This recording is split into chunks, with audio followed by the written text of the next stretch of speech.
Social media platforms like Facebook and Twitter have revolutionised how we communicate with each other.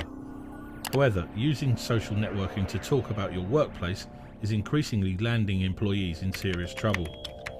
We spoke to Emma Dickinson of CWU's legal partners Simpson Miller to understand what some of the pitfalls are and how to avoid them.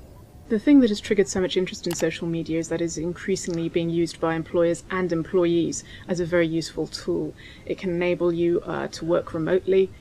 So even if you're not in the office, you can still access and talk to your colleagues and do work.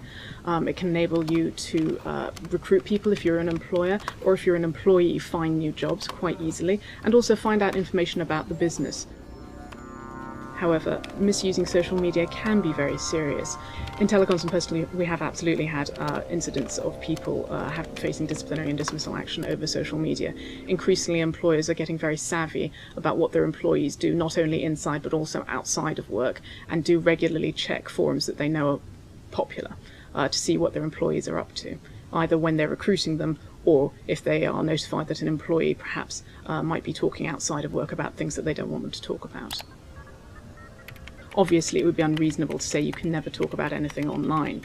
What people should be cautious about is, for example, breaching their employer's social media policy, if they have one.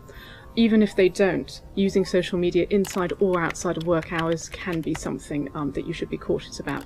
In particular, you should avoid doing things like talking about confidential information that you shouldn't be talking about, or breaching privacy of someone else, making harassive, abusive or derogatory statements about people, or doing things that are otherwise something that your employer wouldn't want you to say.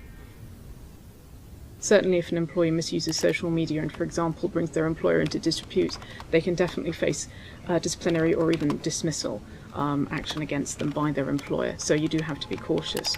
For example, if you're on Facebook and you set your privacy settings to friends only, while your friends will have access to that information, once they comment or share a link that you've posted or like your comment, their friends will then see your comment and they may not have their privacy settings set so high, so it might well be that that information then gets out to a wider audience.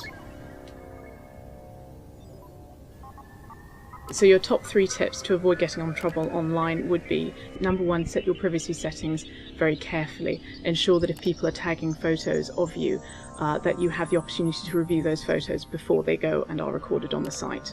Also make sure who you're making friends with. If you are friends with people at work, remember that whenever you're posting.